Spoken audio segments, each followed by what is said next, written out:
بسم اللہ الرحمن الرحیم، الصلاۃ والسلام علی سید الانبیاء والمرسلین وآلہ طیبین وصحبہ اجمعین۔ ناظرین، آج کی گفتگو میں آپ کے سامنے ذکر کروں گا محرم الحرام کے مہینے کے اہم اعمال۔ یہ چند بنیادی اعمال ہیں جن کو کرنا ایک مسنون عمل بھی ہے۔ سب سے پہلا عمل، جب محرم الحرام کا چاند دیکھا جائے تو اس وقت دعا پڑھنے کا اہتمام کیا جائے۔ ہمیں چاہیے کہ ہم اس دعا کو سیکھیں اور پھر اس کے پڑھنے کا اہتمام کریں۔ دوسرا اہم عمل محرم الحرام کا یہ ہے کہ فرائض کے اہتمام کے ساتھ ساتھ نوافل کی کثرت کرنا اور گناہوں سے بچنے کا اہتمام کرنا۔ چونکہ محرم الحرام کا مہینہ عظمت اور فضیلت والا مہینہ ہے اور ان مہینوں میں عبادت کا ثواب بھی بڑھ جاتا ہے، اور اس کے ساتھ ساتھ محرم الحرام چونکہ حرمت والا مہینہ ہے اور اس کا تقاضا یہ ہے کہ اس میں گناہوں سے بچا جائے۔ ویسے تو پورا سال گناہوں سے بچنا چاہیے، لیکن حرمت والے مہینوں میں بالخصوص گناہوں سے اجتناب کرنا چاہیے۔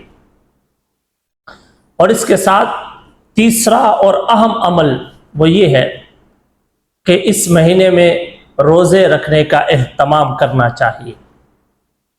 محرم الحرام کے ساتھ روزوں کو ایک خاص مقام حاصل ہے، نسبت حاصل ہے، چونکہ محرم یہ اللہ کا مہینہ ہے اور روزہ بھی خاص اللہ کے لیے ہوتا ہے، تو اللہ کے مہینے میں اللہ کے لیے روزہ رکھنا اللہ کو بہت پسندیدہ ہے۔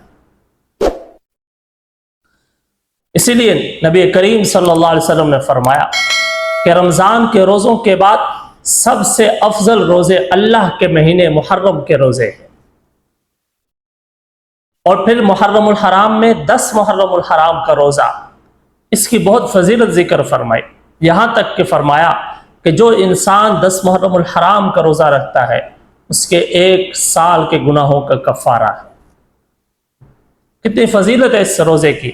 اللہ ہمیں 10 محرم الحرام کے دن روزہ رکھنے کی توفیق کاملہ عطا فرمائے۔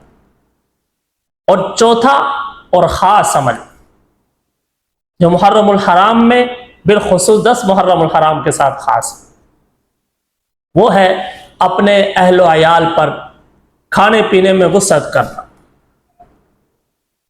حدیث شریف میں ہے کہ جس شخص نے عاشورہ یعنی 10 محرم الحرام کے دن اپنے گھر والوں پر وسعت کی، اللہ تبارک و تعالی پورا سال اس کے لیے وسعت فرمائے گا۔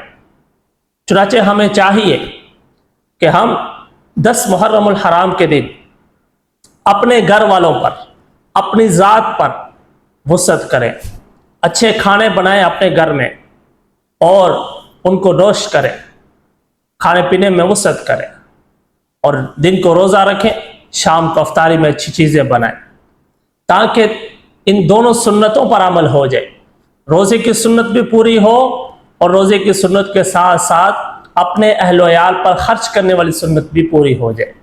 اللہ تبارک و تعالی ان مسنون اعمال کو ہمیں کرنے کی توفیق عطا فرمائے اور رسومات سے بچنے کی توفیق عطا فرمائے۔